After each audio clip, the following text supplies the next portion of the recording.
अस्सलाम वालेकुम रहमतुल्लाहि वबरकातुहू। दोस्तों, क़ुरबानी का गोश्त कैसे बांटा जाए? क़ुरबानी के गोश्त को बांटने का सबसे आसान तरीक़ा आज मैं आपके सामने बताने वाला हूँ, और ये भी बताने वाला हूँ कि क्या क़ुरबानी का गोश्त बांटना ये ज़रूरी होता है?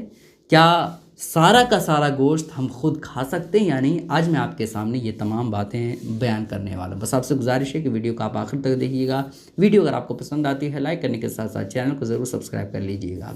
दोस्तों देखें, पहले मैं आपको ये बता देता हूँ कि क़ुरबानी का गोश्त बांटना क्या ज़रूरी होता है या क्या है इसकी हैसियत। देखें दोस्तों, क़ुरबानी का गोश्त बांटना ये कोई ज़रूरी या फ़र्ज़ या वाजिब नहीं है, समझ रहे हैं? क़ुरबानी का गोश्त अगर आप बांटते हैं तो अच्छी बात है। बांटना ये मुस्तहब है, अच्छा काम है, मुस्तहसन काम है, समझ रहे हैं?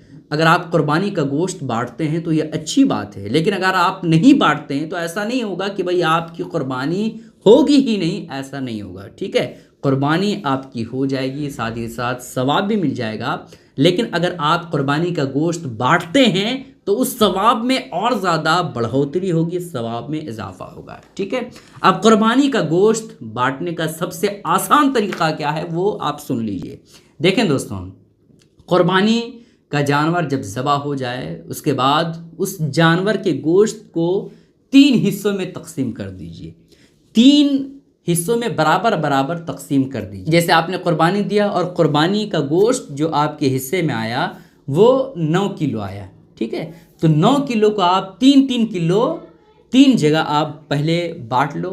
उसके बाद एक हिस्सा जो है गरीबों में, मिस्कीनों में, जो मोहताज हैं उन तक गोश्त पहुंचा दो, और दूसरा हिस्सा जो है आप अपने रिश्तेदारों में पहुंचा दो।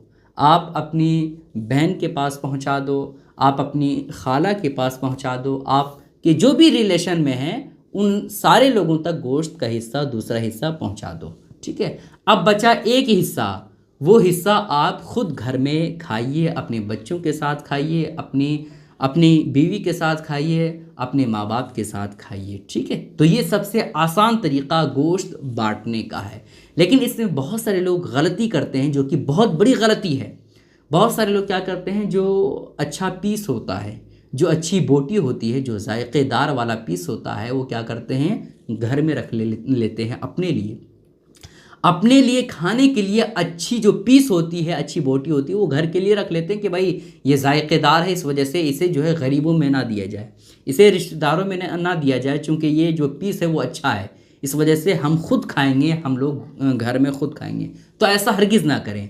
जो अच्छी बोटी है ना, जहाँ आप अच्छी बोटी खुद रख रहे हैं, तो रखने के साथ साथ उस अच्छी बोटी में से कुछ हिस्से जो है वो गरीबों में भी बांटें, मिस्कीनों में भी बांटें, और साथ ही साथ रिश्तेदारों में भी बांटें। ठीक है, ऐसा ना हो कि भाई जो ख़राब बोटी हो, जो बिल्कुल बेजायके वाली बोटी हो, वो गरीबों में तकसीम कर दीजिए, रिश्तेदारों में तकसीम कर दीजिए, और जो अच्छा पीस हो वो घर के लिए रखें। ऐसा हरगिज़ ना करें।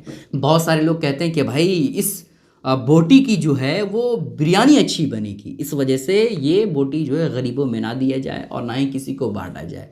तो हरगिज़ ऐसा ना करें।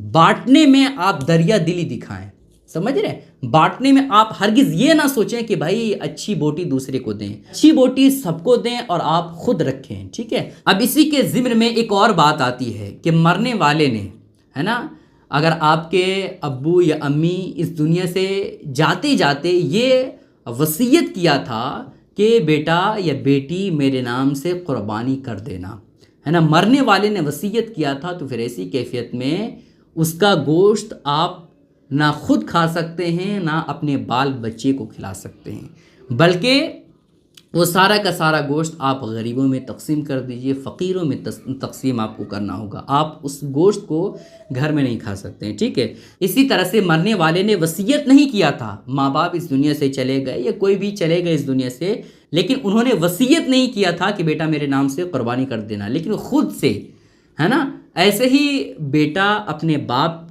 के नाम से या अपनी मरहुमा माँ के नाम से क़ुरबानी कर रहा है, तो फिर ऐसी कैफियत में उस गोश्त को खुद आप खा सकते हैं, سارا کا سارا گوشت کھا سکتے ہیں یا پھر آپ غریبوں میں مسکینوں میں بھی تقسیم کر سکتے ہیں، ٹھیک ہے؟ ان باتوں کا خیال رکھیں۔ قربانی کا گوشت بانٹنا یہ کوئی ضروری یا فرض یا واجب نہیں ہوتا ہے، لیکن آپ یہ بھی جان لیں کہ قربانی اصل میں گوشت کھانے کا نام نہیں ہے، بلکہ قربانی کے ذریعے سے رب کو راضی کرنا یہ اصل مقصد ہوتا ہے۔